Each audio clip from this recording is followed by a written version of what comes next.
Hello, welcome to part 2 of the Adobe Illustrator walkthrough. So, where we left off, I had you make a new layer, rename that layer the drawing layer.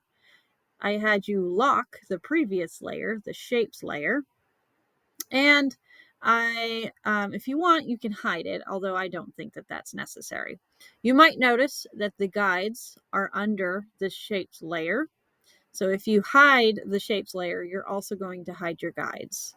You can always make new guides on your new layer, or you can put the guides onto a separate layer if you prefer that. So at the moment, I want to work on the drawing layer. So I'm going to select that layer. I can hide it if I want here. And then I need to go and make sure that I have selected the pencil tool. Once I have the pencil tool selected, which remember, the pencil tool is behind the shaper tool, then I can start to draw, right? Now, there's lots and lots of different shapes that you can use. So I always advise kind of starting with shapes and working, but the drawing tool is great if you have a Wacom tablet, or you have another way of drawing, if maybe you have a touch screen.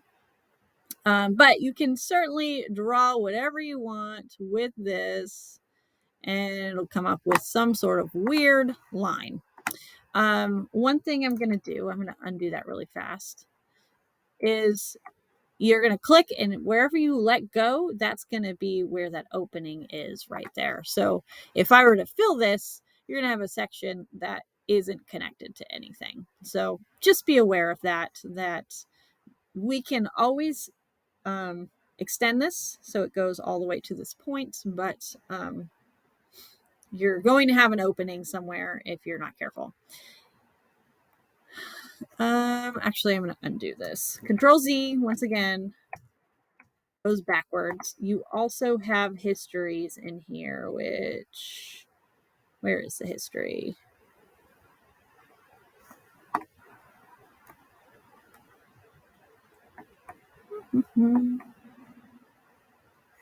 Or maybe I'm misremembering. I could have sworn there was a history on here. Oh, there is. I just need to go in alphabetical order. There we go. So history's right here. So you can look back at what you've done and reverse anything that you might need to.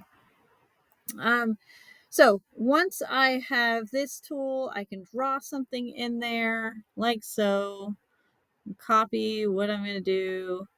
Notice when I get really close to the end, it will create a closed shape. But if you happen to draw something and it doesn't create that closed shape, you can scroll over it and you'll see this little line next to it. And you can draw and it will extend it.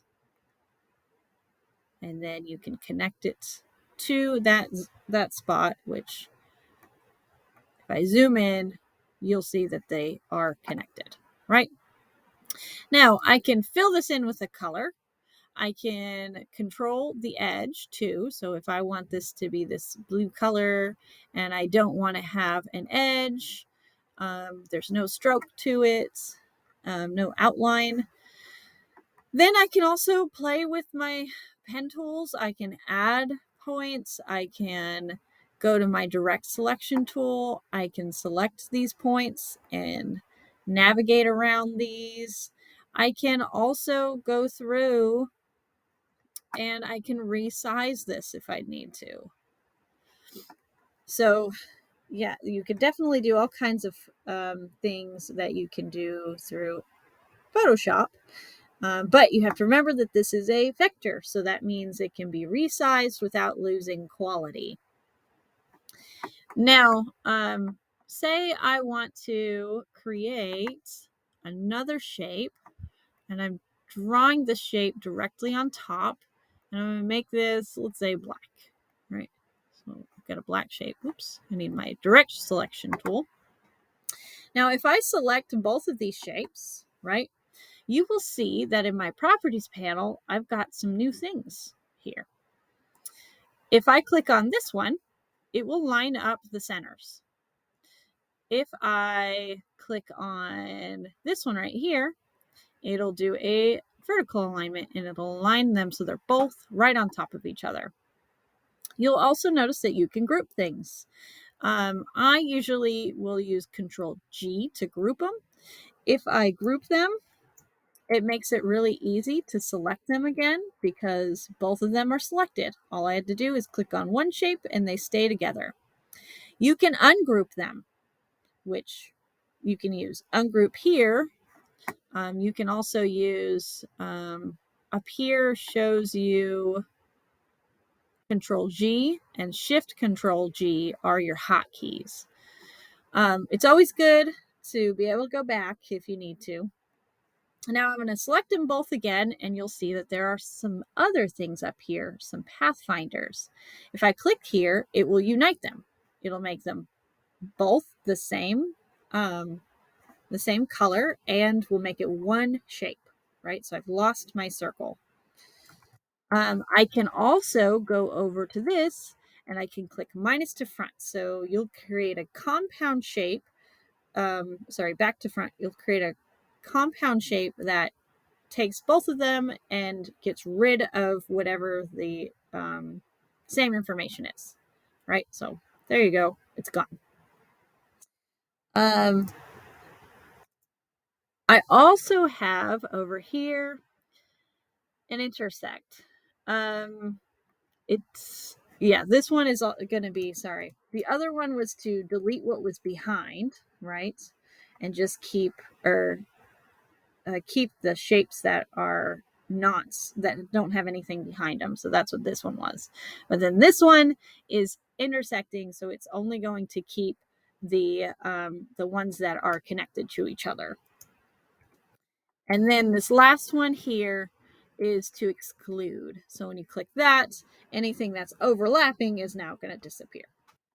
So now I've got this really cool looking shape. So you can do all kinds of quick things with this. I will use this a lot when I am doing some sort of vinyl cutting, because if you have overlapping shapes, it doesn't work out well for vinyl cutting. So usually I will do an exclusion, and it'll drop any overlapping information. So that's one way to use these. What I want you to do is pick one, turn it into something cool, and leave that on that layer that we said was the drawing layer. I'm going to lock that now. So there are so many different little functions here that you can learn how to do. Like, for example, gradient tool. You can learn some of these things are going to be a little bit more complicated than you need. Like, for example, here you can see what it's doing, the eraser tool, how it's kind of erasing parts of the path that you don't want. Just keep in mind that it's not going to work the same way as it does in Photoshop. If I click on this, I've got two separate paths now, which maybe isn't the best thing for what I want to do. But these are here for a reason. You can play with them. You can do different things. You can see the paintbrush tool is going to give you some different textures. It's still going to be paths though, so that means it's still a vector. You can play around with the ellipse tools to do different things. There's other tools in here too, including the join tool. So if you have a separated edge, then you can connect those two edges to create one shape.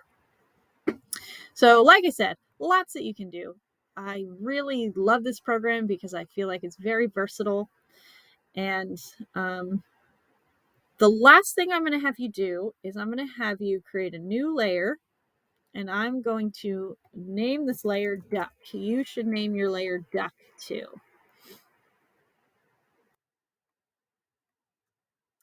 So for the duck assignment, this is what I want you to do. I want you to go into the class assignment. I want you to open up the picture of the duck. I want you to right click it and I want you to copy the image. If it doesn't let you copy, you can download it, and then you can do it from there. Once you have it, I want you to right click and paste, or you can go to edit and paste, or you can do Control V. So this is a raster image. Huge. We don't need this raster image here. I'm going to shrink it down for now. The problem with a raster image is that it doesn't give you the freedom that you want to have to create, to resize it to whatever size you want. So we're going to take this raster image and we are going to draw over top of it. One of my favorite ways to do this, first off, I'm going to lock that, is I like to take a pen tool, which you can do that by clicking on P, and I like to draw around the image. So I'm going to zoom in close with my pen tool, which remember is P, and then I can start to draw. When you click and drag, you can create handles. And you can click and drag, create handles. And you just follow around. Now, if you're working and you're going, oh no, I can't see what I'm trying to draw, just go to opacity, bring your opacity down. You can do this while you're working and click and draw. If you need to have a sharp corner, you just click on your path, or sorry, your anchor. It'll drop it, drop one of your handles. I'm going to do it again. Click on the anchor, drop the handle, and I'm going to go down, and it will do a nice sharp point right there. See that? That's lovely. Say you make a mistake. You can click the backspace button. You can go up to your anchor point, you can reconnect, and you can keep going. It's easy. You can also, if you make a mistake, you can also fix it later with the pen tool, or sorry, with the direct selection tool. Easy, easy. You just follow the drawing right now. Copying what you see till you get what you want. Oops.